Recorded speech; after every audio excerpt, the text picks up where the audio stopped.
자, 우리 지난 시간에 이제 종교개혁의 배경들을 봤고, 그래서 이제 종교개혁이 단순히 한 영웅적인 사람들을 통해서 일어났다기보다는 하나님의 주권적인 어떤 섭리와 또 인도하심이 이 종교개혁의 열매를 드러내게 했다라고 하는 부분들을 우리가 상고했습니다. 그러니까 그 당시에 이제 로마 카톨릭의 도덕적인 타락, 그리고 종교적인 또 성경을 떠난 그런 미신적인 이런 것들이 너무나 이제 극에 달하기 시작했고요. 또 우리가 지난 시간에 본 것처럼 이제 봉건제도가 무너지고 이제 상업이 발달하면서 이제 왕권이 강화되기 시작하고, 그러다 보니까 중세 봉건제도의 어떻게 보면 그 밑바탕을 항상 깔고 있었던 로마 교회의 어떤 그 권위, 이런 것들이 많이 실추가 되고 왕과의 대결 구도가 되면서 이제 루터가 종교개혁을 일으키면서 개혁자들과 사실은 그 왕들과 함께 뭔가 동참하는 여러 가지 이제 사회적인 정치적인 어떤 그 배경들이 있었다라는 걸 우리가 좀 봤습니다. 오늘은 그 루터가 종교개혁을 일으키기 직전에 있었던 몇 사람들을 통해서 그 종교개혁을 루터가 어떤 영향력 가운데, 물론 이제 그 영향력은 우리가 지난번에 상고했듯이 종교개혁 전에 개혁의 선구자들에 대해서 우리가 상고했었잖아요. 피터 왈도랄지 위클리프, 존 후스 뭐 이런 사람들, 이제 그 사람들의 어떤 그 큰 흐름 가운데 루터는 영향을 받은 게 사실이에요. 특별히 이제 존 후스가 종교개혁을 일으킨 다음에 화형에 처형을 당하고 그 후스파가 완전히 다 그 살육을 당할 때 딱 100년이 지나 이제 루터가 일어나는 거예요. 근데 이제 오늘 살펴볼 것은 한 1400년대, 1300년대와 1500년대 사이에 뭐 여러 가지 우리가 그 후스 뭐 이런 사람들도 이야기했지만 그 외에 또 루터에게 또 영향을 끼쳤던 사람, 또 종교개혁을 일으킬 수밖에 없는 사상적 배경을 제공한 사람들에 대해서 오늘은 특별히 좀 살펴보려고 하는 거예요. 첫 번째는 프란체스코 페트라르카라고 하는 사람이에요. 페트라르카. 이 사람은 프랑스 아비뇽에서 태어났고요. 이 사람은 시인이면서 그 시대에 아주 걸출한 고전문학 연구자였다고요. 이 사람은 1330년에 이제 이 역사가 두 시대로 나눠졌다라고 하는 것을 이제 강조를 해요. 그러니까 어떤 시대냐면 바로 문명과 문화가 꽃피었던 찬란한 한 시대가 있었고, 그리고 암흑의 시대가 있었다라고 하는 걸로 최초로 나눈 사람이 이 페트라르카예요. 그러니까 두 시대로 나눈다는 건 뭐냐면, 문화와 문명이 꽃피었던 시대는 뭐냐면 딱 5세기를 기점으로 하는 거예요. 우리가 이제 이미 앞서 중세 카톨릭이 어떻게 시작됐는지, 교황권이 어떻게 강화되었는지에 대한 이야기를 했죠. 그게 딱 이제 교황권이 강화되고 중세 카톨릭이 시작되는 시기가 언제냐면 400년대부터예요. 사실 400년대부터. 그리고 500년대에 가서 우리가 그렇게 강조했던 대그레고리 교황, 그죠? 1대 교황이면서 마지막 교부라 불렀던 그 그레고리를 기점으로 해서 초대교회와 중세를 우린 나눈다고 했잖아요. 근데 사실은 그레고리 교황 때 교황권이 정점에 이르고 이제 그때부터 막 교황에 대한 어떤 권위나 이런 것들을 강조했지만, 그 전에 400년대부터 이미 그런 어떤 교회의 권위가 너무 높아지고 중세는 이미 시작된 거예요. 그럼 그 시점이 언제냐면 로마의 멸망이에요. 사실 이제 서로마 제국이 먼저 멸망됐잖아요. 게르만 민족 대이동으로 인하여 서로마가 이제 멸망을 했는데, 그 서로마가 멸망을 하고 게르만 민족이 들어오면서 중세가 시작된 거죠. 사실은 우리 그 배경은 이미 예전에 기억나시는지 모르겠어요. 이제 그 게르만 민족들이 들어올 때, 그때 이제 레오 그 교황 같은 경우에 이제 그 감독이 사실은 왕들도 그 훈족이나 롬바르드족 같은 이런 그 게르만 민족들이 쳐들어왔을 때 이제 그들을 왕의 이제 권위는 다 이제 땅에 떨어졌으니까 그것을 외교로 그 게르만 민족을 물리쳤던, 그러니까 싸움 한 번 안 하고 그들을 이제 다시 그 강 너머로 돌려보냈던 사람이 이제 그 로마 감독이었어요. 그러니까 당연히 누구의 권위가 올라가겠어요? 왕의 권위는 실추되고 로마 감독의 권위가 굉장히 올라갔다라고 하는 거, 그런 얘기 우리 그때 나눴던 거 기억나시죠? 그리고 또 다른 훈족이나 이런 사람들이 또 들어왔을 때 이제 막 살육을 일으켰을 때 살육을 멈추게 했던 사람도 왕이 아니라 누구? 로마 감독이었어요. 그러니까 백성들에게는 로마 감독의 권위가 더 올라갔고 왕은 더욱더 힘이 없어지게 되었다라고 하는 거였죠. 그리고 이제 나중에 이제 게르만 민족이 이제 뭐 다 잡고 프랑크 왕국이라는 게 이제 세워졌을 때 뭐 메로빙거 왕조, 뭐 카롤링거 왕조, 뭐 기억나시는지 모르겠어요. 메로빙거 왕조가 먼저 장악하고 그걸 이제 뒤집은 게 이제 카롤링거 왕조인데, 거기에 그 유명한 이제 마르텔, 그리고 피핀, 그리고 샤를마네 대제. 그래서 왜 샤를마네 그 왕이 그 800년에 딱 800년에 들어와서 이제 그 크리스마스 날, 성탄절 날 딱 그 교황이 왕관을 딱 씌워주는 퍼포먼스를 통해서 이제 이 세속 왕도 누구의 권한 안에 있다, 교황의 권한 안에 있다라는 걸 뭐 선포하게 되고, 그러니까 이런 일들이 벌어지는 게 약 5세기 때부터 이게 이제 그렇게 기울어져 가고 있었다는 거예요. 그래서 오늘 우리가 보고 있는 페트라르카라고 하는 이 사람은 문학가죠. 시인이고 당대 굉장히 유명한 어떤 지성인인데, 이 사람은 1300년대에 이렇게 1330년에 이런 주장을 했던 거예요. 그러니까 시대가 딱 둘로 딱 나눠진다 이거야. 5세기 전에 그 찬란하고 아름다운 문명이 있었던 시대와 이제는 5세기 이후부터는 중세 암흑의 시대라고 이제 이야기를 하는데, 바로 그 문명과 그 모든 것들이 다 실추되고 뭔가 쇠락하고 암흑의 시대로 돌아갔다라고 하는 거예요. 그러니까 중세와 초대를 이제 딱 나눴던 사람이 누구냐면 이 페트르르카요. 그래서 이 사람은요, 이 프란체스코 페트르르카는 무지와 야만의 시대였다. 그러니까 교황이 이제 집권을 하고 그러니까 꼭 교회를 막 문제시한 건 아니지만 어쨌든 문화가 뭔가 암흑의 시로 돌아왔다는 거예요.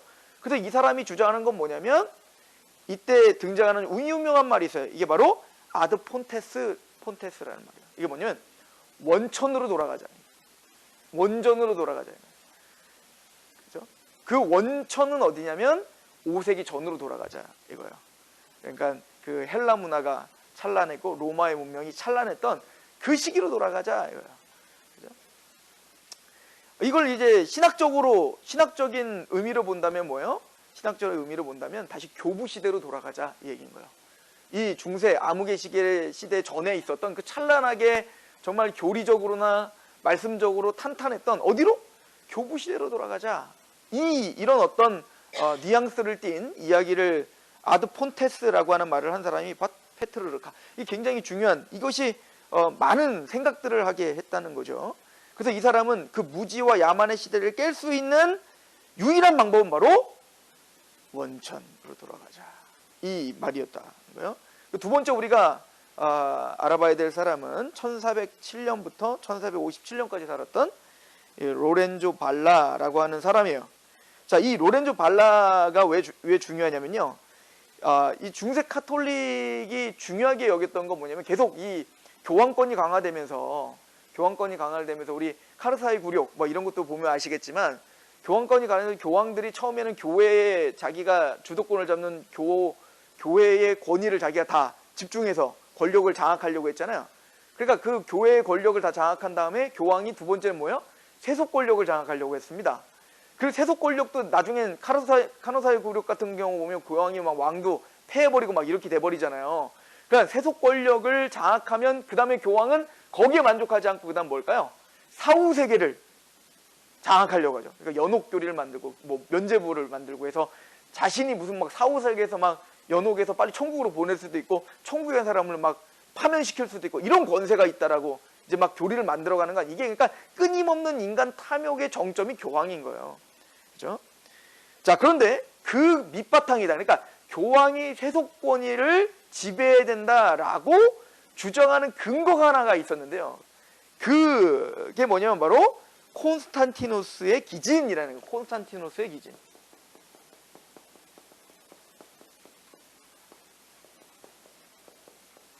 자, 이 글이 있는데요. 이게 뭐냐면 라틴어로 쓰여져 있는데 이제 우리가 잘 아는데 4세기에 콘스탄티누스가 이제 그 로마를 통일했잖아요. 로마를 통일한 다음에 로마가 너무 이제 그 이탈리아가 그 제국에 너무 서쪽에 치우쳐 있으니까 저 동방을 장악하기 위해서 그 수도를 옮기죠. 그게 바로 콘스탄티노플이잖아요. 그죠?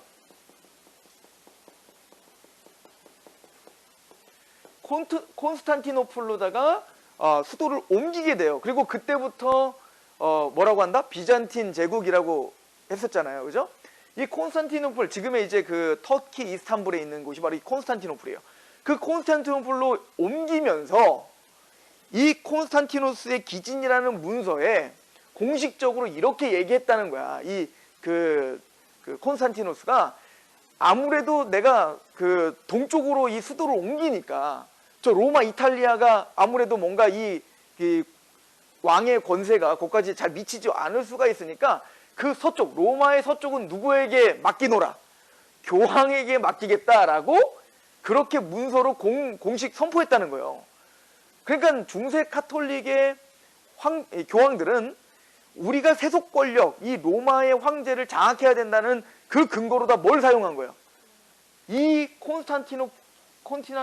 콘스탄티누스의 기진이라고 하는 문서를 기준으로 봐라. 콘스탄틴이 이미 황제가 할 때 이 교황에게 이런 권위를 줬죠. 이 로마를 다스릴 수 있는 서쪽 유럽을 다스릴 수 있는 권세를 이미 줬다라고 하는 근거로 사용했던 게 바로 이 문서였던 거예요. 근데 이 로렌조 발라라고 하는 사람이요, 굉장히 학식이 뛰어난 사람이고 이 사람이 고대어에 굉장히 능했던 사람입니다. 그걸 공부했던 거죠. 그러니까 이미 1300년대에 페트르라카를 통해서 원천으로 돌아가자, 원전으로 돌아가자. 그러니까 어떤 운동들이 일어났겠어요. 그러니까 고대 언어, 고대 문서들을 해석해야 된다라고 하는 어떤 그런 시류를 만든 게 이 사람이었던 거예요.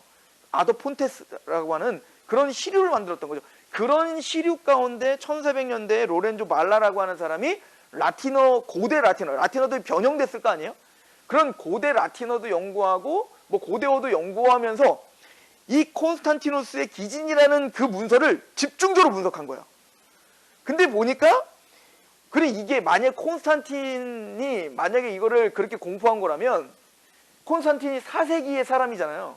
그럼 라틴어가 어느 때의 언어와 용어로다가 사용됐어야 돼요. 4세기의 라틴어로 이 글이 쓰여져야 된단 말이에요.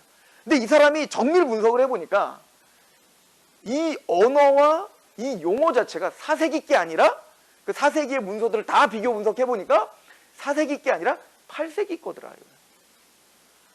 그럼 뭐 했다는 거예요? 이게 위조품이라는 거죠. 그거를 문서 비평한 거야. 그러니까 이 발라라고 하는 사람이 문서 비평을 해가지고 이거 위조다, 이걸 드러낸 거예요. 그러니까 누가 제일 당황스러워요? 교황청이 당황스럽겠죠. 근데 이 발라라고 하는 이 학식 있는 자를 감당할 수가 없는 겁니다. 그죠? 그래서 이 사람은 바로 이 교황이 그렇게 자신의 교황권을 유지하는 토대로 사용했었던 이 콘스탄티누스의 기진이라는 문서가 위조됐다는 것을 폭로한 거야. 자, 이거는요 단순히 그거 하나에 멈추지가 않죠. 보세요. 교황권의 기반을, 교황권이 로마 교회를 지탱하는 핵심이에요. 근데 그 교황권을 지탱하는 여러 방법들 중에 가장 중요한 게 뭐냐면 이 문서를 사용하여 교황권을 뒷받침하고 있었다고요. 그런데 이 뒷받침하고 있었던 이 문서가 위조작이야. 이걸 들여놨어. 그러니까 사람들은 어떤 풍조가 일어났을까요? 로마 교회가 지금까지 가르쳤던 것들에 대하여 이제 다 믿을 수가 없게 된 거야. 그렇잖아요? 이 가장 중요한 문서조차도 이렇게 위조하는 날조를 했다면 그 어떤 것도 날조하지 않았다고 감히 장담할 수 있겠어요. 그래서 교황청의 가르침에 대단히 심각한 타격을 줬던 사건이 바로 이 문서를 드러냈던 거다라고 이야기하는 거죠.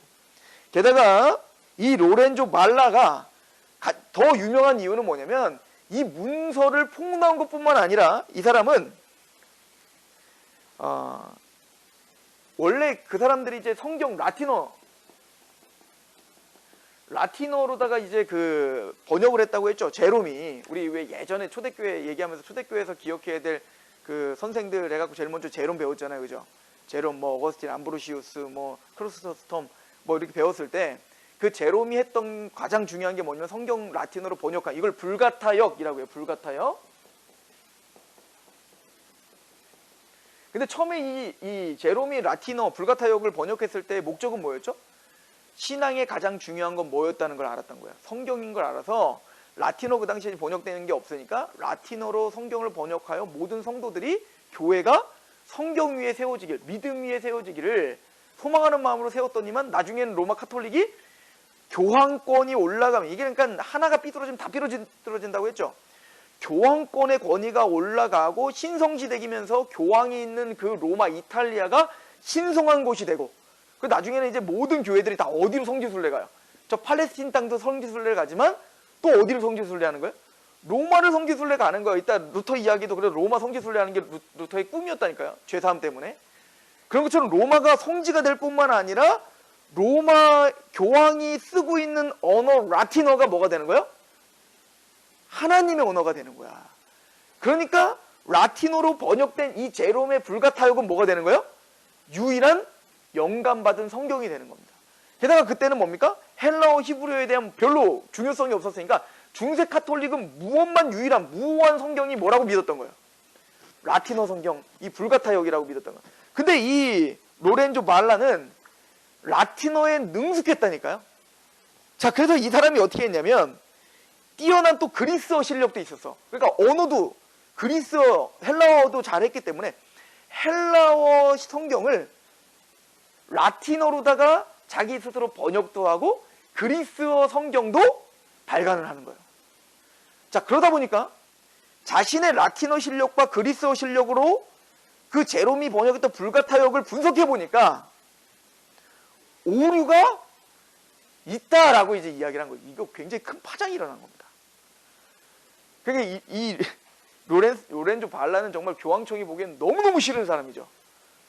정치적으로 교황권을 유지했던 두 가지 토대가 있다면 뭐예요? 아까 그 문서와 콘스탄티누스가 썼다는 그 문서와 뭘까요? 이 불가타역에 영감받은 불가타역으로 자기가 교황권이 유지된다고 생각을 했단 말이에요. 근데 이 발라는 두 가지를 다 폭로시켜요. 이게 다 오류가 있고 하나는 위조작이고 하나는 오류가 있다. 이거를 그 그리스어 실력과 라틴어 실력으로 다 폭로를 한 거죠. 대단히 교황청을 흔들게 된 겁니다. 근데 사실은 이런 원천으로 돌아가자 이게 단순히 신학적인 뿐만 아니라 이 1300년대에 아까 말했던 그 원천으로 돌아가자라고 하는 이 흐름이 이제 뭐가 되는 거예요, 나중에? 르네상스 운동이 되는 거예요, 르네상스. 모든 예술과 모든 문화, 모든 신학, 종교 이 모든 것들이 다 어디로 돌아가자? 지금 중세 카톨릭 암호 시기가 아닌 그 5세기 전 그 문화가 찬란했던 곳으로 돌아가자라고 하는 전체적인 흐름이 있는 데다가 지금 이 로렌조 발라가 두 가지를 위조작이요 또 라틴어 불가타역이 오류가 있다라고 하는 걸 드러냈으니 이 교황청은 권위가 땅에 떨어지는 거죠. 그죠? 자, 이런 상황 속에서 이제 그 인문주의의 가장 중요한 사람, 같은 세대인데 약간 뒷세대죠. 드디어 에라스무스가 나타났어요. 에라스무스. 사실은 이 에라스무스는 종교개혁에 있어서 지대한 영향을 끼칩니다. 물론 이제 에라스무스는요, 종교개혁을 일으킬 생각이 전혀 없었던 끝까지 카톨릭주의자였고요. 에라스무스는 나중에 누구와 논쟁을 벌이죠? 누굴 진짜 싫어했냐면 루터를 싫어했어요. 루터는 에라스무스에게 영향을 받아 종교를 일으켰는데 정작 나중에 에라스무스와 루터는 서로 적대적인 관계가 되죠. 에라스무스는 이제 카톨릭의 편에서 루터는 종교개혁자의 수장으로서 이제 그렇게 적대적인 관계가 되어지는 거예요. 그러니까 이제 에라스무스의 가장 중요한 이 종교개혁에서 가장 중요한 역할을 했던 건 뭐냐면요.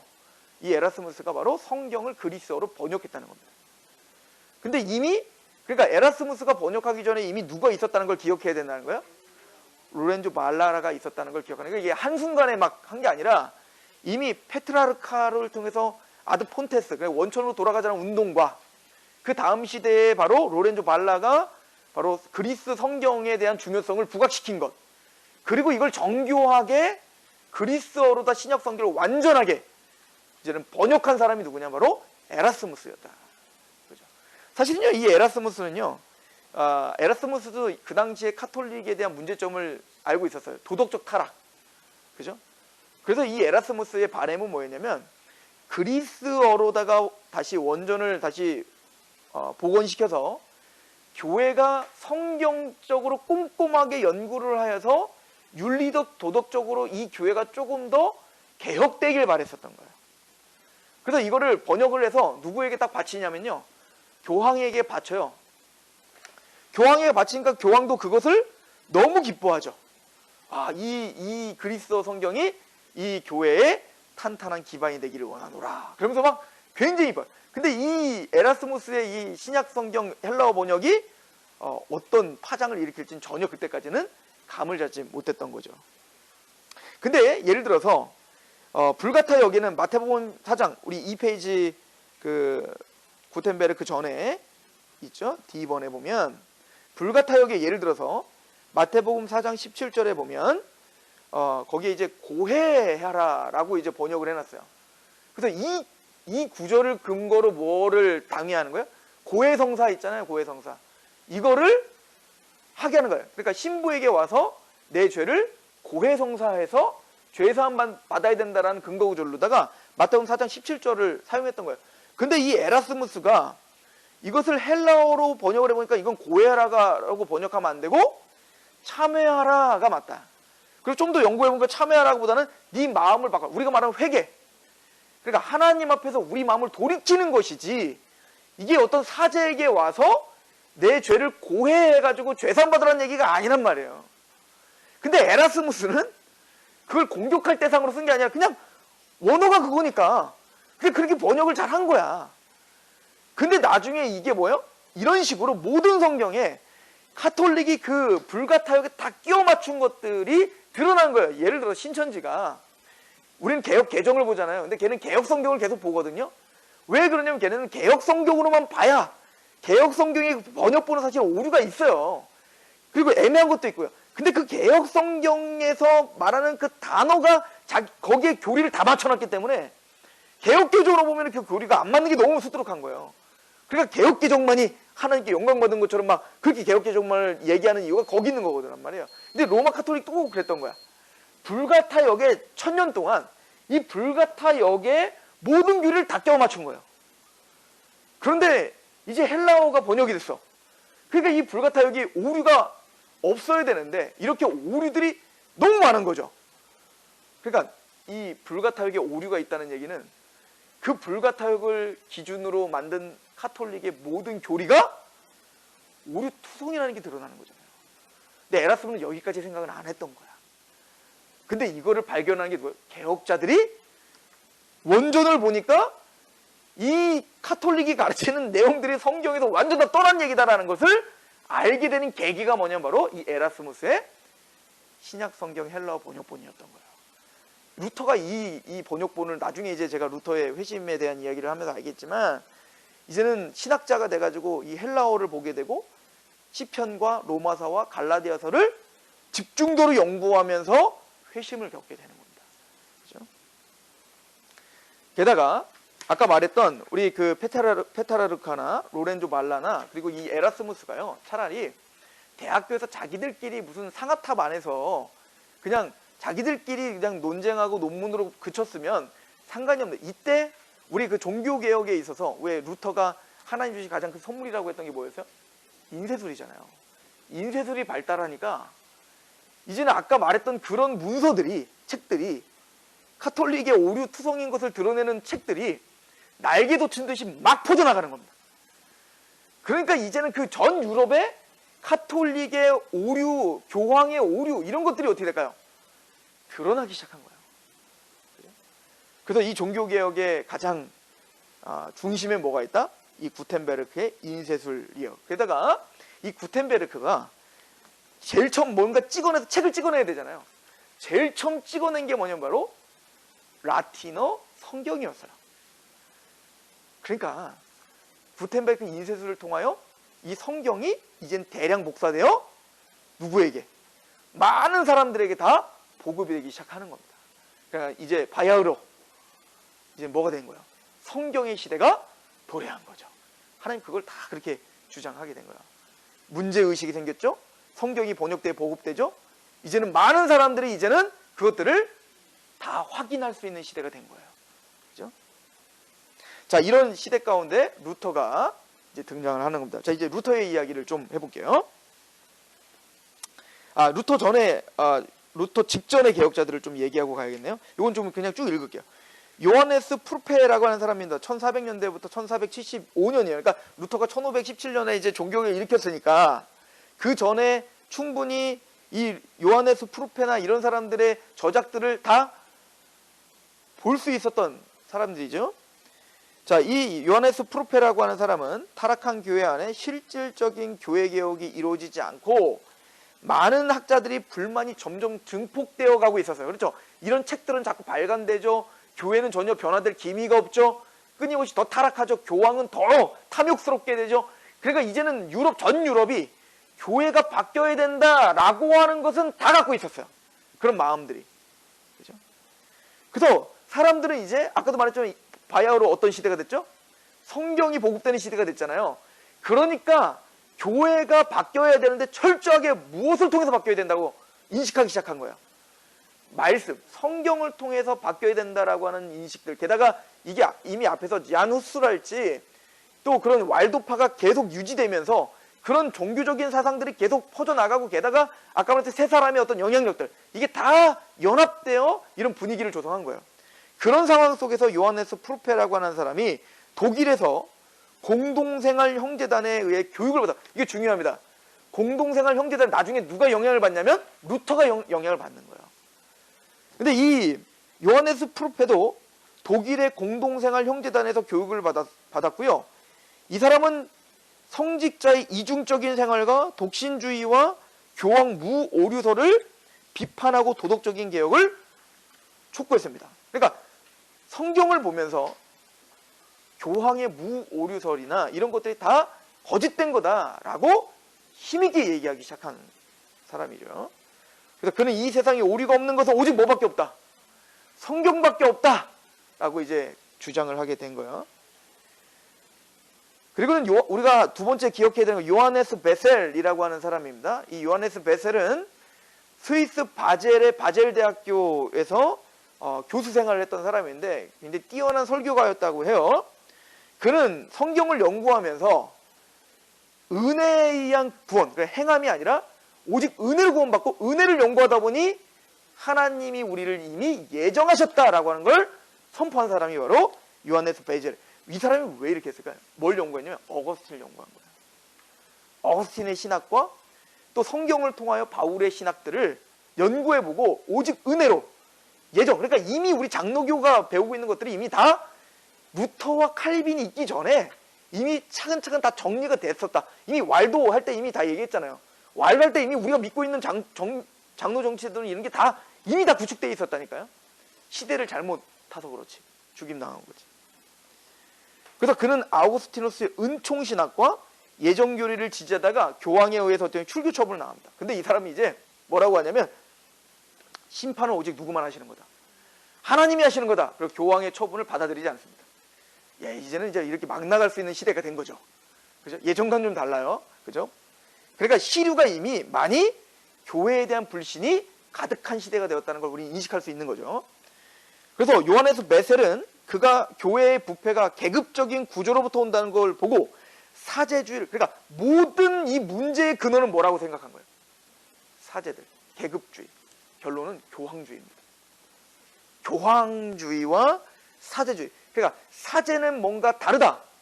이거를 부셔버린 거예요. 보세요. 이거 우리가 잘 아는 얘기가 여기서 나와요.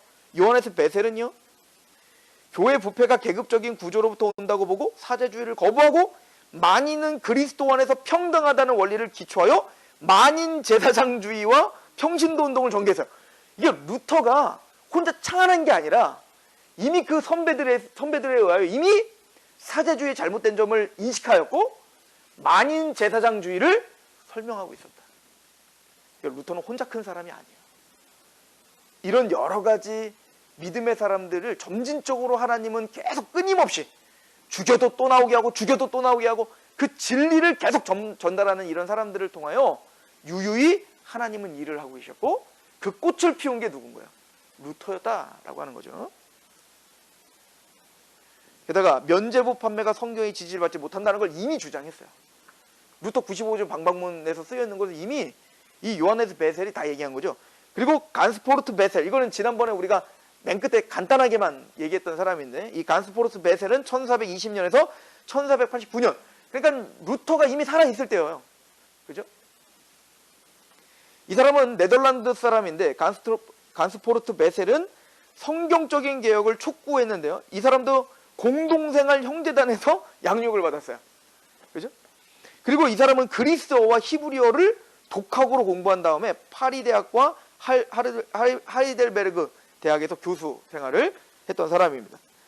자, 이 사람은 로마를 방문하여서 인문주의자들을 만났습니다. 자, 인문주의자들이 누구예요? 이제 그 에라스무스와 같이 원천으로 돌아가자, 르네상스 운동 이런 것들과 연결되었던 사람들이요. 그래서 처음에는 이 간스포르트 베셀은 인문주의자가 돼요.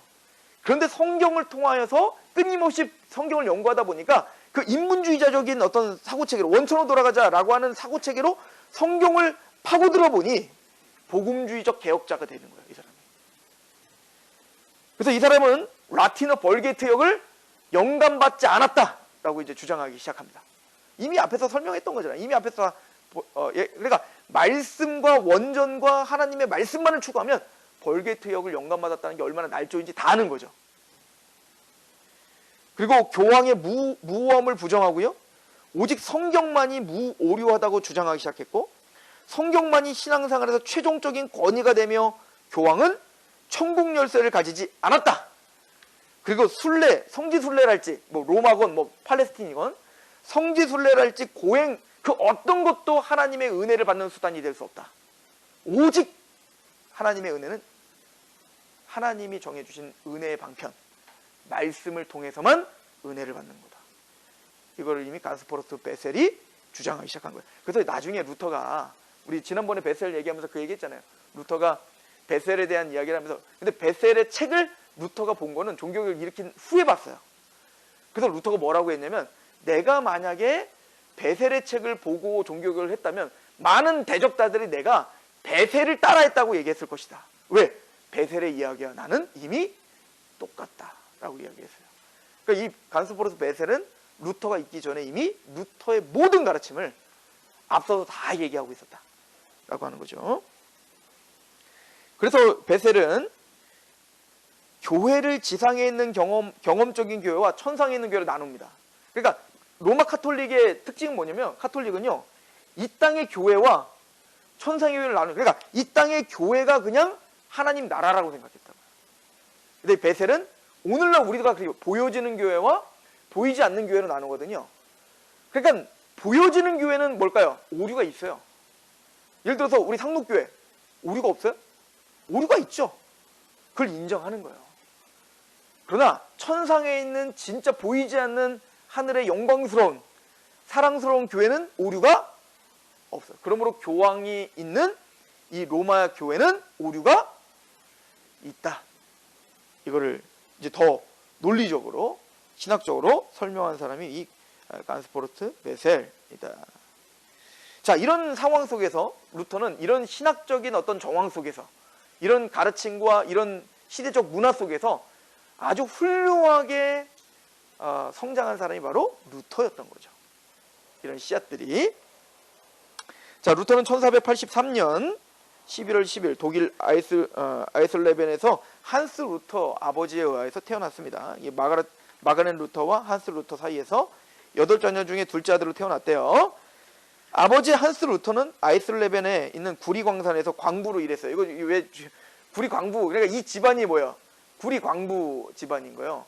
그래서 나중에 루터가 회심을 이제 사제가 되는 게 뭐냐면 이제 이제 집에 돌아오는 길에 아빠가 원래 돈이 많으니까, 그리고 이제 아들을 뭘로 키우고 싶었냐면 법학자로 키우고 싶은 거야.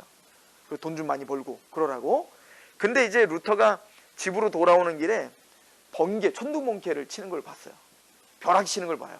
그래서 어떤 사람은 뭐 친구가 죽는 걸 봤다느니 뭐 이렇게 얘기하는데, 어쨌든 천둥번개가 치는데 그때 죽음의 공포가 온 거야. 너무 두려운 거죠. 벌벌 떨면서 하나님께 기도해야 되는데 뭐라고 기도하냐면 성 안나요 라고 기도했다고요. 왜 성 안나라고 기도했냐면 그 안나가 바로 광부들의 수호 성인이거든요. 그래서 아버지가 이제 구리광산업자니까 어릴 때부터 누가 나의 수호 성인이라고 믿고 살았던 거예요. 루터는 성 안나가 누구냐면 이제 마리아의 엄마. 그 엄마가, 그 마리아 엄마인 안나가 자신의 수호 성인이라고 막 기도를 하나님께 하는 게 아니라 누구에게 하는 거야? 안나에게 하는 거죠. 이게 왜냐면 아버지가 바로 구리광산 광부였기 때문에 그랬습니다. 자, 이 사람들은 이제 마틴 루터가 태어나자마자 그 만스펠트로다가 이제 이사를 해요. 그리고 한스는 거기서 사업을 했는데 대단히 큰 성공을 했다고 해요. 그래서 두 개의 주물 공장을 경영하는 굉장히 큰 사업가가 되는데요. 루터는 1492년 만스펠트에 있는 학교에서 수학하고 거기서 십계명과 요리문답과 주기도문과 문법과 찬송과 같은 기독교 기본 지식들을 그때 이제 다 배운 거예요. 그러니까 기독교 학교니까 이런 것들을 이미 기초적으로 잘 배웠던 거예요. 그리고 루터는 1497년, 항상 1517년에 루터 종교개혁, 이걸 기억하면서 좀 비교하시면 돼요. 1497년 어디 들어가요? 공동생활 형제단이 운영하는 마그데부르크 라틴 학교에 입학합니다. 아까 봤더니 다 어디 출신들이야? 공동생활 형제단의 영향을 받아갖고 종교개혁자들이 막 되잖아요. 그러니까 이때부터 아마 알게 모르게 인문주의적인 어떤 서적들이랄지 이런 것들도 직간접적으로 아마 루터는 계속 끊임없이 뭔가 공급을 받았을 겁니다. 그래서 공동생활 형제단이 운영하는 마그데부르크 라틴 학교에 입학을 하여 많은 신앙적인 영향을 받았고요. 1498년 아이제나흐에 있는 학교로 옮겨서 3년 이상을 공부하면서 라틴 학자로서 자질을 갖추고 처음에는 이 사람이 율리학을 가르치는 사람이 돼요. 율리학, 신학이 아니라 율리학을 가르치는 선생으로 나중에 비텐베르크 대학교의 교수로 이제 임명이 됩니다. 그래서 이제 근데 이제 루터는 1501년에 에르푸르트 대학에 진학을 하고 매일 아침마다 미사로 하루를 시작하고 금욕적인 생활을 하는 학교 규칙, 그러니까 그 당시 이제 금욕적인 학교에 들어가게 돼서 금욕적인 삶을 이제 살게 되는 거예요. 그리고 루터는 헬라어와 히브리어 같은 고대 언어를 연구하고 성경과 교부들의 글을 이때 막 읽기 시작합니다. 그죠? 자, 그런 다음에 이제 1505년에 이제부터는 좀 우리가 연도를 약간은 좀 기억해 둘 필요도 있죠. 점점 가까워지니까, 종교개혁과 가까워지니까 1505년도에 사실 이제 원래는 아버지가 아까 말했듯이 법학을 공부하기를 원했는데 1505년도에 그 천둥번개가 치는 걸 통해서 성 안나요 막 기도했어요. 이렇게 성 안나요 살려주세요, 살려주시면 내가 수도성이 되겠습니다 라고 이제 서원 기도를 하고, 그래서 그 해 7월에 바로 수도성이 돼버려요. 아버지랑 엄청 갈등이 있었겠죠. 그럼에도 불구하고 이게 죽음에 대한 공포가 너무 커서 루터는 수도성이 되기를 원합니다. 그러니까 루터가 수도성이 되려고 했던 이유는 딱 하나예요. 구원의 확신입니다. 구원받고 싶어서요. 무슨 뭐 사명 이거 아니야. 나 구원받고 싶어서. 그래서 이제 수도성이 된 거예요. 수도성이 돼갖고 루터는 정말 최선을 다해서 모든 고행, 그러니까 카톨릭에서 말하고 있는 죄사함 받을 수 있다는 모든 것들을 다 합니다. 고해성사를. 그래서 나중에 이런 예화도 있잖아요. 루터가 맨날 이렇게 막 고해성사를 맨날 오니까 그 담당 신부가 뭐라, 야, 니 죄 좀 몰아서 갖고 와라. 그럴 정도로 끊임없이 자기의 죄가 계속 보이기 때문에 계속 고해성사를 하지만 자기 마음에 죄사함의 확신이 있질 않는 겁니다. 아무리 고행을 하고 금욕을 하고 금식을 하고, 그래서 나중에 죽을 정도까지, 질병에 걸릴 정도까지 고행을 했다는 거예요. 루터는 구원의 확신을 위해서, 죄사함을 위해서 말이에요. 그래서 루터에게는 진노하시는 하나님의 손으로부터 벗어나는 자신의 영혼을 구원하기 위해서 아우구스티누스파 수도원에 들어갑니다. 이게 굉장히 중요한 수도원이 돼요. 아우구스티누스파 수도원. 나중에 비텐베르크에 들어가고 이런 것도 다 이 사람의 추천을 받고 막 이러면서 들어가게 되는 거거든요. 그러니까 루터에게 하나님은 어떤 분일까요? 두려운 분이죠. 자, 우리가 중세 카톨릭의 교리의 어떤 타락상을 보면서 사랑과 은혜와 자비와 긍휼의 하나님을 자꾸 가리고 진노하시고 분노하시고 공의로우시고 심판하시는 하나님을 부각시켜갖고 그러려면 네가 고행을 해야 되고 뭐 헌금을 내야 되고 또 나중에 그렇게 해서도 우리 천국 못 가고 연옥 가 있는 부모를 위해서 면죄부도 사야 되고 막 그렇게 막 쥐어짜면서 교황이 자신의 권위를 더 올렸단 말이에요. 그러니까 그 중세 카톨릭 신앙의 근본은 뭐냐? 하나님은 진노하시는 하나님이에요. 그러니까 루터도 하나님이 어떨까? 너무 겁나요. 그러니까 루터에게 율법은 뭐예요? 율법은 스트레스예요. 그냥 스트레스. 율법을 생각하면 그냥 막 마음이 막 꽉 그냥 쥐어짜는 고통스러운 게 바로 율법인 거죠. 하나님 생각하면 어떤 생각이 들까요? 하나님 막 사랑스럽고 기쁘고 하나님 만나고 싶고 이거 전혀 없죠. 하나님은 두렵고 피하고 싶고 하나님은 어쨌든 나를 막 쥐어짜는 하나님인 것 같고 날 칠 것 같고 날 죽일 것 같고 이런 하나님으로 막 만들어버린 거예요. 철저한 율법주의가 된 거죠. 그래서 루터는 구원의 확신을 얻기 위해 엄격한 수련생활로 건강을 잃을 정도였고요.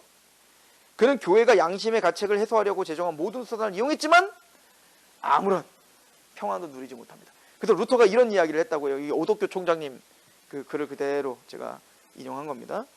나는 규율을 지키려고 할 수 있는 한 열심을 다했다. 규칙적으로 죄를 뉘우쳤고 죄의 목록을 만들어 반복해서 고백했다. 나에게 주어진 참회를 성실히 이행했으나 나의 양심은 계속적으로 불평하면서 속삭였다. 너는 모자란다. 너는 충분히 뉘우치지 않았다. 너는 여전히 그 죄를 남겨두었다. 나는 인간적인 치료 방법으로 양심의 의심과 가책을 치료하려고 했다. 내가 이렇게 하면 할수록 내 양심은 괴로워했고 불편해했다. 루터가 수도원 생활 내내, 그러니까 회심하기 전에 내내 모든 신앙생활이 이랬던 거예요. 뭔가 자유함이 없죠. 두려워서 하는 것이고 뭔가 하지 않으면 뭔가 두드려 팰 것 같아 하나님 나를. 그런 마음으로 항상 불편한 마음으로 율법을 대한 율법이 얼마나 무섭겠냐고요. 그렇죠? 이런 번민이 해결되지도 않았는데 1506년 사제 수업이 시작되었고요. 사제 서품 수업이 시작되면서 더 고행에 더 박차를 가게. 왜? 사제가 돼야 되니까. 그죠? 그리고 1507년 그러니까 1506년에는 사제 훈련이 시작된 거고 1507년에 드디어 사제가 됐어요. 그래서 첫 미사를 행했어요. 근데 미사를 행하는 자신은 전혀 자유함이 없죠. 이 율법적인 하나님에 대한 두려움이 가득한 상태로 자신은 사제를 수행했다라고 이야기를 하는 거예요. 자, 이런데 이런 상황 속에서 루터가 드디어 복음을 깨닫는 계기가 마련됩니다. 그건 뭐냐면 이런 영적인 절망 가운데 그 당시 이제 로마 교황청이 이제는 모든 수도원들을 다 뒤어짜려고 했어요. 왜냐면 교황청이 이제 돈이 없고 그러니까 수도원들을 자기 관할에 두려고 하겠죠. 그러니까 그 수도원들의 어떤 그런 것들을 다 이제는 쥐어짜려고 하니까 수도원들이 이제 로마에 막 항의를 해야 될 거 아니에요. 그래서 아까 루터가 아우구스티누스 수도원에 있었잖아요. 그 수도원장이 루터를 대표로 로마로 보내게 됩니다. 왜? 로마에 가서 이 수도원에 좀 입장을 좀 얘기해 달라고. 근데 루터는 이런 절망 가운데 살면서 아무리 고행을 하고 아무리 그래도 이게 해결이 되지 않잖아요. 그런데 루터는 로마로 가는 게 너무 즐거운 거야. 왜? 로마가 뭐야? 성지순례잖아요. 성지순례를 가면 내 죄가 사해지거든요. 또 로마는 뭐가 진열이 되어 있냐면요. 성인들의 유품들, 성물들이 가득해요. 그래서 내 죄를 사할 수 있는, 그걸 한번 만지고 고행을 하고 성지순례 가는 것만으로도 내 죄가 사해지는 것뿐만 아니라 거기에만 성자들이 있죠, 성물들이 있죠. 그거 만지고 그 앞에 가면 내 죄가 사해지는 거예요. 그 큰 어떤 꿈, 내 죄사함을 위해서 로마를 가는 걸 너무 즐거워하죠. 자, 그래서 드디어 이 루터가 이제는 로마로 가는 거예요. 자, 이 루터가 했던 얘기를 또 중간에 보면 5페이지 보면 중간에 이렇게 제가 인용한 거 있죠? 그거 제가 읽을게요. 루터의 말입니다. 당시 사람들에게 이건 오독교 총장이 이제 그 당시에 그 로마를 어떻게 생각하고 있었는지에 대해서 이제 평가하는 겁니다. 오독교 총장이 당시 사람들에게 로마는 순교자의 무덤과 성물 등 수많은 보화가 보존되어 있는 성지였다. 칼릭투스 성당 지하실에는 40여 명의 교황들의 유해와 7만 6천여 명의 순교자들이 묻혀 있었다. 다른 성당에는 모세가 보았다고 하는 가시떨기나무, 헤롯에 의하여 죽임당한 아이들의 뼈가 300개나 있었고, 바울의 쇠고랑, 로마 황제 도미티안이 사도 요한의 목을 잘랐다는 가위, 가룟 유다가 예수를 배반하고 받았다는 동전 하나가 전시되어 있었고요. 교황청에서 성자의 유해를 숭배함으로 큰 은덕을 입었다고 가르쳤으므로 로마 순례는 하나님의 큰 축복이었고요. 교황 레오 10세는 유골 하나하나에는 4,000년의 연옥 형기를 감해주는 효과가 있다고 가르쳤어요. 심지어 가룟 유다가 제사장으로부터 받은 동전 하나를 소화하면 1400년의 면제 효과가 있다고 가르쳤습니다. 이걸 진짜 믿은 거예요. 게다가 이게 다 진짜겠어요? 다 위조지. 근데 루터는 바로 그런 것들을 만지고 볼 걸 생각하며 부푼 꿈을 입고 가는 거예요. 그래서 이 루터가 그곳에 가서 1510년 11월에 이제 그 은혜를 갈망하는 마음으로 1510년, 그러니까 1507년에 이제 사제서품 받은 거고요. 1510년에 로마를 간 거야. 자, 1517년이 뭐예요? 종교 이렇게 생각 그 7년 전이에요. 로마로 가서 라테랑 성당, 이게 28계단이 있어요. 이게 뭐냐면요, 예수님이 이제 골고다 언덕을 올라가시잖아요. 거기 골고다 언덕을 올라가는데 로마가 이제 그 팔레스틴을 다 점령한 다음에 콘스탄틴이 무식하게 로마가 어떻게 했냐면 그 골고다 언덕이라 추정되는 그 계단 있잖아요. 그걸 싹 다 떼왔어. 그냥 그대로 떼다가 그거를 그대로 복원해 놨다고요. 로마에. 이게 라테랑 성당에 있었던 거예요. 이게 28계단이거든요. 그러면 이거를 어떻게 했냐면 그 예수님이 십자가 지고 올라간 거니까 얼마나 거룩한 곳이겠어. 그래서 그걸 어떻게 했냐면 무릎으로 올라가야 되는 거야. 무릎으로 이렇게 올라가는데 어떻게 올라가면 그냥 올라가면 안 되고 한번 올라가서 거기서 주기도문 한번 외우고, 그죠? 입 맞추고, 그리고 한 번 또 올라가서 무릎 다 깨지겠죠.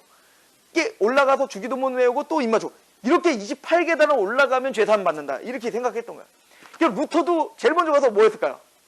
그것을 이 라테랑의 그 계단, 거룩한 계단을 그렇게 올라간 거야. 근데 그렇게 딱 올라갔는데 아무런 평안이 있질 않아. 전혀 죄사함이 없어. 뭐 저는 예전에 그렇게 들었어요. 막 거기 딱 올라갔는데 오직 의인은 믿음으로 산다, 거기서 막 깨달아가지고. 그건 아니고, 그때 깨달은 게 아니에요. 거기서 뭘 깨달은 거냐면 아무리 이렇게 고행을, 로마까지 와서 고행을 해도 내 마음에 평안이 없더라고요. 죄사함에 전혀 도움이 안 되는 거예요. 게다가 로마를 샅샅이 돌아다니면서 뭐만 본 거예요? 로마 교황청의 타락만 본 거예요. 재정적인, 도덕적인 타락상만 본 겁니다.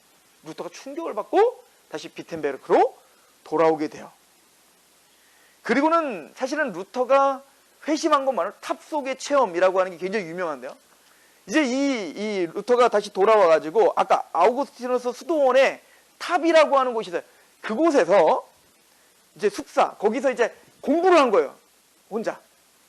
학자로서 이제 공부를 하기 시작한 겁니다. 그러면서 거기서 1512년도에 루터가 이제 1510년도에 이제 로마 갔다 오고 1512년도에 10월 비텐베르크의 교수로 이제 임명이 됩니다. 처음에는 이제 이 사람이 그 우리 4번에 B번에 보면 이 탑 속에서 루터는 아리스토텔레스와 스콜라 철학자를 멀리하고 뭐를 공부하기 시작했대요? 아구스티누스와 교부들의 책을 공부했다고 하죠. 이게 굉장히 중요한 전환인 거예요. 여러분들 우리가 중세 카톨릭의 사상을 뭐라고 했죠? 스콜라 철학이라고 했죠. 그러니까 앞에 거를 잘 공부하시면 스콜라 철학의 특징이 뭐예요? 아리스토텔레스를 숭배하는 겁니다. 그죠? 아리스토텔레스의 철학과 거기에 신학을 가미시킨 거예요. 그리고 스콜라 철학의 가장 특징이 뭐라고요? 사변적이다. 성경 중심이 아니라 그냥 이제는 철학적인 개념으로 굉장히 이제는 신학이 잡다한 지식을 쌓는 상아탑에서만 하는, 그러니까 점점 스콜라 철학이 그렇게 가니까 사변적이니까 그 민중들에게는 그것들이 와 닿아요? 신앙에 도움이 됩니까? 안 되죠. 그러니까 신학, 이 민중들은 다 게다가 말씀도 없으니까 미신에 빠지게 되고, 이 사제들은 다 뭐요? 사변적인 스콜라 철학에 빠지게 되고, 그러니까 전혀 구원에 도움이 안 되는 거예요, 이 스콜라 철학이. 그래서 루터가 로마를 갔다 오면서 하나 전환점이 됐던 게 뭐냐면 이 아리스토텔레스를 버려버립니다. 그리고 스콜라 철학을 멀리합니다. 그리고 뭐를 가까이 하기 시작할까요? 아구스티누스와 교부들. 이게 그러니까 지금 그 시대 원천으로 돌아가자를 루터도 시작하기 시작한 거예요.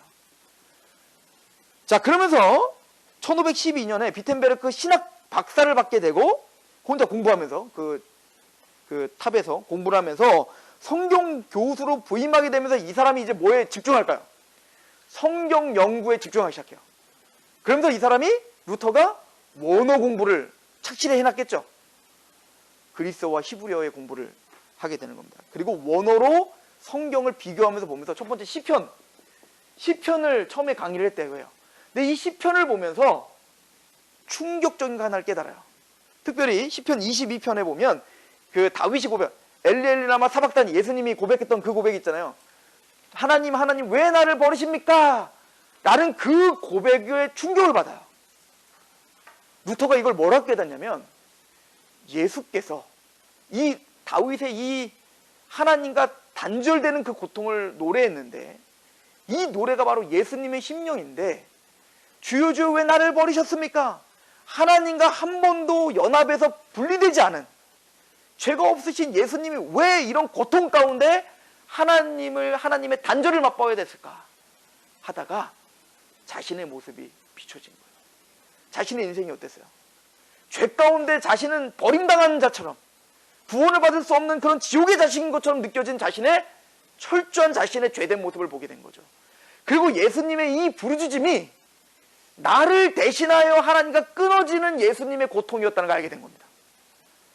죄를 알게 된 거예요. 구제불능. 나로서는 하나님 앞에 갈 수 없구나. 예수님의 이름 끊어지는 고통, 나를 대신한 이 고통, 십자가의 고통 외에는 아버지께 내가 갈 수 없다는 중요한 사실을 시편을 통해서 깨달은 거예요. 루터가. 복음의 제일 기초를 깔은 거죠. 시편을 통해서. 그리고 이 루터가 여기 보면 1515년서부터 1513년서부터 처음에 부임하면서 1515년까지 시편을 통해서 그런 큰 걸 깨닫고, 그리고 1515년서부터 1516년까지는 로마서를 연구했어요. 그 로마서를 연구하면서 뭐가 확 들어오냐면 오직 의는 믿음으로 말미암아 산다. 하나님의 의가 뭔지를 깨닫기 시작한 겁니다. 하나님의 의는 그냥 스콜라 철학에서 사변적으로 배웠다고, 그냥 철학적인 걸 배웠다고, 철학적인 거. 근데 성경을 통해서 보니까 너무 실제적인 의인 거예요. 하나님의 기준에 합당한 의. 그죠? 그 하나님의 의를 보고 나는 그 하나님의 의에 다다를 수 없다는 걸 알게 된 겁니다. 그래서 하나님이 이런 죄악덩어리인 내가 하나님의 의를 받아 구원받을 수 있는 오직 유일한 방법은 복음이다. 믿음이다. 이걸 알게 된 거죠. 이걸 로마서 강해를 통해서 루터는 깨닫게 된 거예요. 그리고는 1516년부터 1517년, 그러니까 종교개혁이 일어날 그때까지 갈라디아서와 히브리어서를 집중적으로 연구합니다. 그래서 갈라디아 히브리서에 더 복음이 완벽하게 자기에게 장착이 되는 거예요. 그리고는 뭐를 들은 거예요? 종교개혁이 일어난 겁니다. 시편과 로마서와 갈라디아서, 히브리서. 그 성경을 통하여 자신의 죄됨과 하나님의 의가 뭔지를 깨닫게 되면서 종교개혁이 시작됐다라는 거죠. 자, 이 이야기를 루터가 뭐라고 이야기하는지 루터의 말을 한번 들어볼까요? 6페이지 그 인용한 겁니다. 나는 수도승으로 한 점 부끄러울 것이 없는 생활을 하였다. 그럼에도 불구하고 하나님 앞에 죄인이라 생각했기 때문에 마음이 괴로웠고 도무지 나의 공로를 가지고는 그분을 누그러뜨릴 자신이 없었다. 나는 공의롭고 성난 하나님을 사랑하지 않을 뿐만 아니라 오히려 증오하였고 그분을 향해 투덜댔다. 그러면서도 여전히 바울을 붙잡고 늘어지면서 그의 말에 무슨 뜻이 담겨 있을까 계속 캐물어 보았다.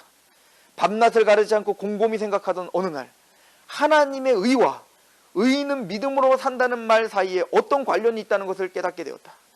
하나님의 의란 하나님께서 은혜와 자비를 나타내사 우리의 믿음을 보시고 우리에게 죄가 없다는 것을 취급하시는 그분 자신의 의라는 것을 알게 되었다.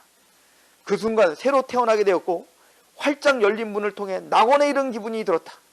성경 전체가 새로운 의미를 지녔음을 깨닫게 되었고 전에는 하나님의 공의 때문에 내 마음속은 증오로 가득 차 있었지만 이제는 성경이 말할 수 없이 소중하게 느껴졌고 더 큰 사랑을 내 속에 불러 일으켰다. 곧 바울 서신의 이 대목은 나에게 있어서 하늘로 통하는 하나의 문이 되었다. 구원받기 전에는 하나님을 생각할 때, 율법을 생각할 때 내 마음을 두렵게 하는 말씀이었는데 오직 의인은 믿음으로 산다는 그 말씀으로 하나님의 나라를 보기 시작하니까 율법은 나를 족쇄를 채우는 게 아니라 자유케 하기 위한, 나를 은혜로 인도하기 위한 하나님의 사랑이었다는 걸 알게 됐다는 거예요. 그리고 이 유명한 말이 있어요. 루터가요, 십계명을 예전에는 살인하지 말라, 이게 나에게는 형제를 미워하는 것, 이미 지옥 자식이다라고 나를 얼고매는, 또 탐심을 갖지 말라, 이런 것들이 다 나를 얼고매고 두렵게 하는 거였는데 구원을 받고 보니 살인하지 말라는 하나님이 내 생명을 보호하기 위한 하나님의 사랑이었고, 도둑질하지 하지 말라는 내 사유재산을 보호하기 위한 하나님의 사랑이었으며, 탐심하지 말라, 탐내지 말라라고 하는 것, 하나님이 내 양심을 지켜주기 위한 하나님의 은혜였다. 율법이 사랑으로 느껴지기 시작하는 거예요. 그렇죠? 로마서 1장 17절에 복음에는 하나님의 의가 나타나서 믿음으로 이르게 하나니 기록된 바 오직 의인은 믿음으로 말미암아 살리라 함과. 그러니까 루터는요, 그 하나님의 의를 사변적으로 알았기 때문에 내가 뭔가 고행을 하고 내가 뭔가를 하면 하나님의 의를 이루어 구원을 받을 수 있다라고 착각한 거예요. 왜? 그렇게 카톨릭에서 배웠으니까. 근데 자신의 경험 속에서 또 시편의 고백을 통해서 자신이 깨달은 것, 아무리 노력을 해도 우리는 그 하나님의 의에 도달할 수 없는 죄인이다. 오직 그 죄 때문에 하나님과 단절되고 죽임당해야 되는 그 고통을 내가 당해야 될 운명인데, 엘리엘리 라마 사박다니, 하나님 날 왜 버리셨습니까? 라고 하는 나의 그 단절된 고통을 하나님이 대신 부르짖어 주시며 나를 위해서 십자가에 죽으심으로 내가 의롭게 됐다라는 것을 시편과 로마서와 갈라디아서 전체를 통해서 말씀을 더 깨닫게 되면서 종교개혁이 일어나게 되는 거예요. 우리는 마틴 루터가 종교개혁을 일으킨 이유가 첫 번째는 뭐라고요? 자기 안에 개혁이 일어난 겁니다. 무엇을 통해? 아데 폰테스, 원전으로 돌아가는 겁니다. 우리로 말하면 말씀으로 다시 돌아가 그 말씀 앞에 직면할 때, 그리고 말씀에서 알려주는 그 복음 앞에 직면할 때 내 마음에 회심이 일어나는 거고요. 그 회심이 일어나 가슴을 찢고 이 교회를 향해서 비통한 심정으로 비텐베르크 성당에 95개조 방방문을 목숨을 걸고 붙일 때 말씀에 두렵고 떨고 있었던 자들, 그들이 몰려드는 거예요. 보세요. 루터 혼자 루터를 통해서 깨달은 게 아니라 이미 루터가 그렇게 깨달은 그 동시에 스위스에서는 쯔빙글리, 또 수많은 사람들이, 종교개혁을 추구했던 사람들이 루터의 그 피치를 들었을 때 다 몰려왔던 이유가 뭐죠? 하나님은 이렇게 루터만이 아니라 많은 사람들을 이런 과정들을 통해서 이미 준비해 놓으신 거예요. 그리고 루터가 피치를 들었을 때 동역자들을 다 같이 모아 힘있게 싸우게 했던 겁니다. 항상 하나님은 그렇게 부흥을 일으키죠. 에스라가 율법을 통해 율법을 연구하고 준행하고 가르치기로 결심합니다. 그리고 율법 앞에 서니까 에스라가 어떻게 하죠? 제일 먼저 했던 게 뭐예요? 자기 가슴을 찢었던 겁니다. 하나님 앞에 내가 얼마나 죄악덩어리인지 말씀 앞에 섰을 때 찢고, 그리고 누구를 향해서 누구의 지금 죄악을 본 거예요? 이스라엘 전 역사 속에 그 자신의 조상과 그 이스라엘 현재의 그 죄가 얼마나 강력한 건지를 본 거예요. 그래서 비판한 게 아니라 가슴을 찢고 그 죄가 내 죄인 것 마냥 울었던 겁니다. 그때 에스라서에 뭐라고 써있냐면, 하나님의 말씀을 두려워하는 자들이 모였더라. 그게 개혁을 일으키는 거예요. 마찬가지로 루터를 가슴을 찢게 하셨고, 그리고 가슴을 찢고 통곡하고 있고 하나님 말씀 앞에 서 있는 루터에게 말씀에 두려워하고 있었던 그 준비되었던 많은 사람들이 몰려들어 개혁이 시작되었다. 이것이 우리가 종교개혁을 본격적으로 보기에 앞서 우리가 먼저 봐야 될 중요한 지식입니다.